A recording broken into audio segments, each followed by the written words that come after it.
I'm going to start with a little snippet of a song. Baby, don't you look so sad. Everything comes to an end. And everything you'll ever have someday will go. Just go. But freedom comes and lays her gifts, opens up the window, lets the fresh air in. You can't turn back time, know that die is cast. But baby, this too shall pass. Always this too shall pass.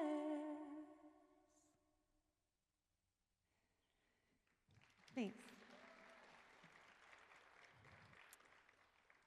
I wanted to start with that because it's a song I wrote a couple years ago when a friend of mine was going through huge changes in his life and big identity shifts.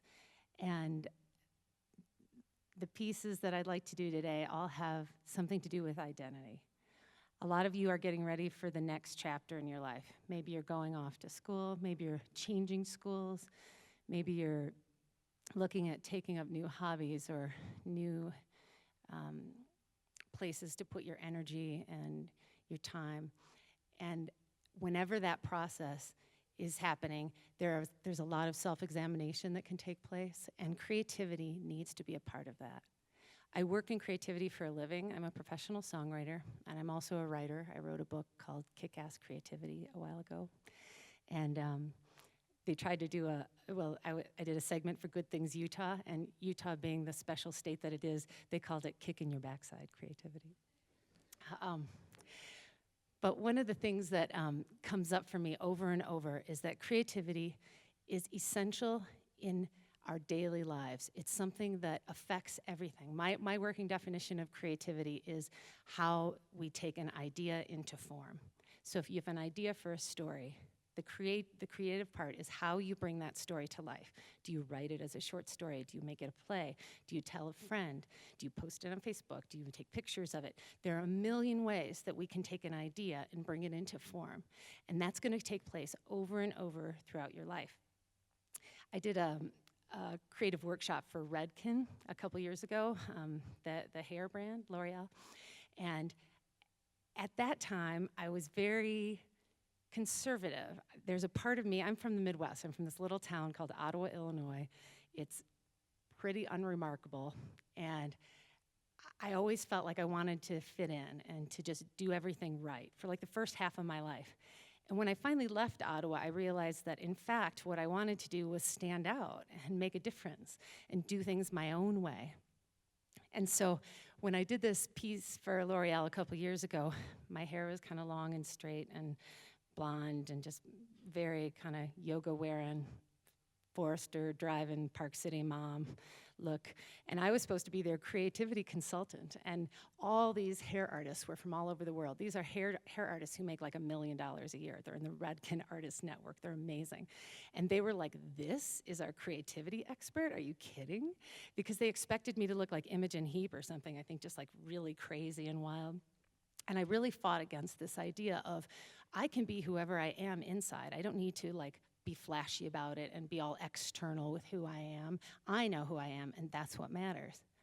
But something has changed for me in the last couple years. Since that remark, I've thought a lot about how self-expression affects the way the world interacts with us. And I want you to think about that today. My primary message to you is that your choice of self-expression and reinvention is one that will come to you over and over and over in your life. Not just when you move from the middle school to the junior high, or the junior high to high school, or high school to college, or college to your first workplace. Those are kind of chapter changes in life that are very understandable and celebrated by media and things like that. But you're gonna have choices your entire life when when you move on. I'm in my 40s now. I have 2 little kids. I feel like I've never felt as seated in the idea of myself as I am right now, but it took a lot of experimenting to get there and a lot of comfort in trying on different personalities, different selves. You guys also have an opportunity, because of social media, to experiment a little bit more than most generations before you have had.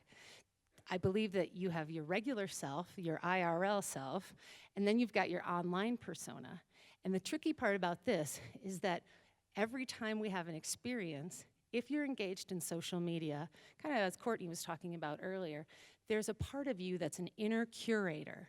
You're looking in your mind, you're observing, you're criticizing, you're taking care, taking notes to think, what am I going to post about this? Is this going to be funny? Is this picture cute enough? Is this story engaging enough? Will I get likes? Don't be an approval whore. You got to find a way to not be a likes junkie. It's too important to figure out what you actually want to say than to worry if people are going to accept it in the way that you expect.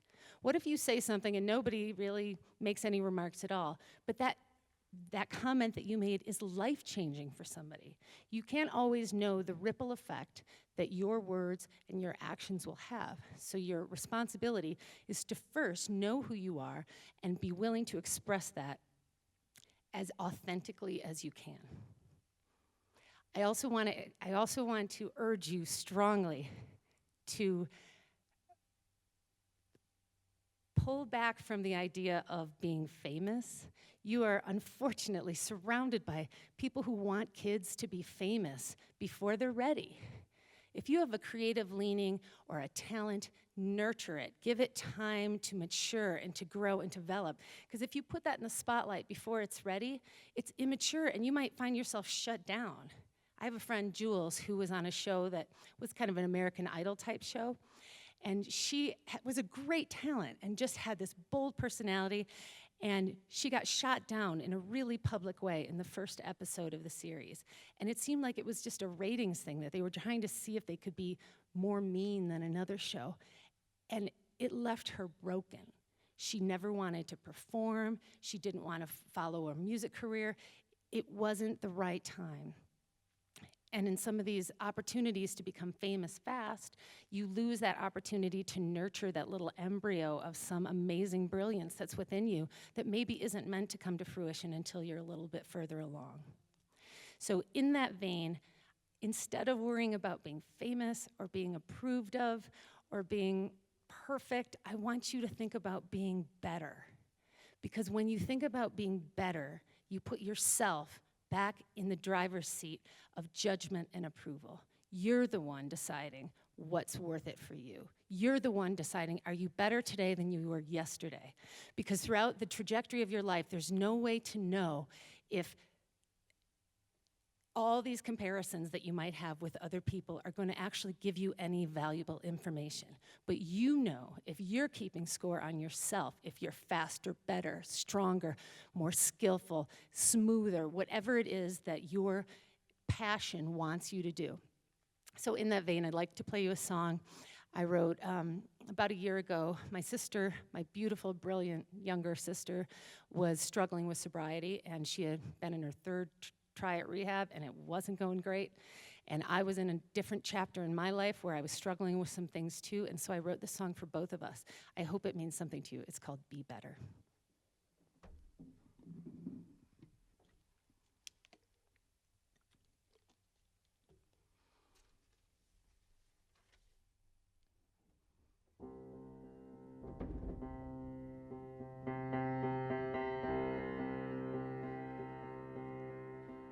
Coming in from the cool, stepping out of the haze. Clarity scares me, ratchets and tears me, but I'm here all the same. Trying hard to be honest. I'm not sure I know how. Sure what I've learned, if I've earned or deserved the love and the life I have now. And somewhere along the way I lost my faith, as people do. But there's something alive in me yet, 'cause with you I wanna be better, I wanna do better, I wanna know better, I wanna do what it takes, make only new mistakes, wanna be better.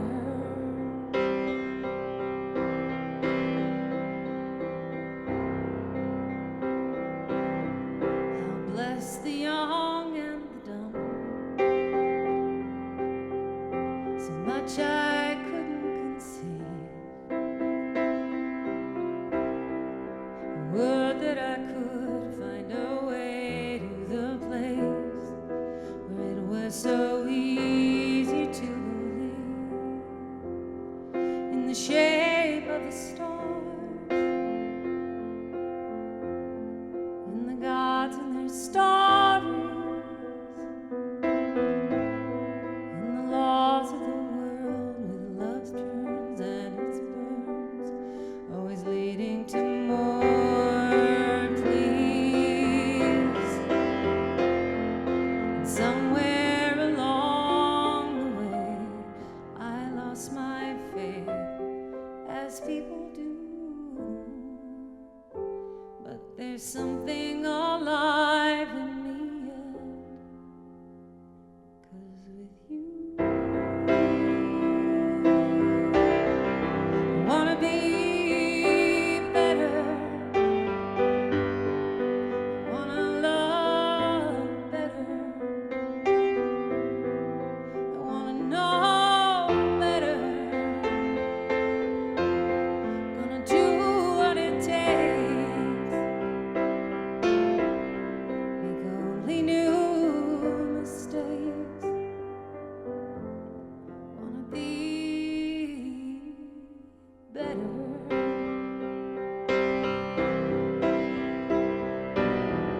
It hurt each time I fell, probably less for me than you.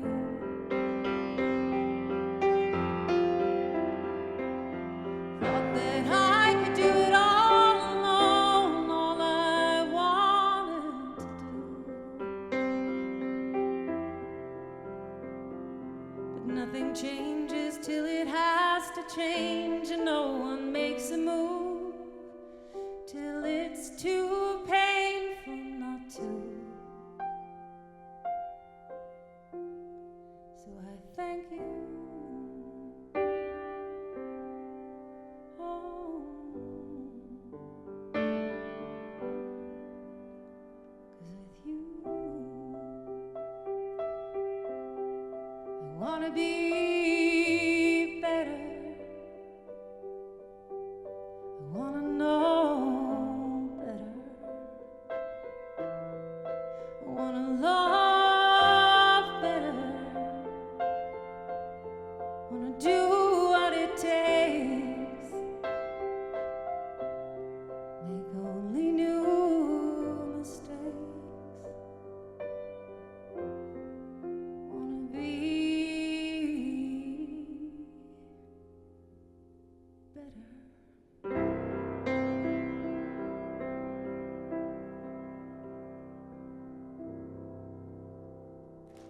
Thanks so much, everybody. Have a great rest of your day.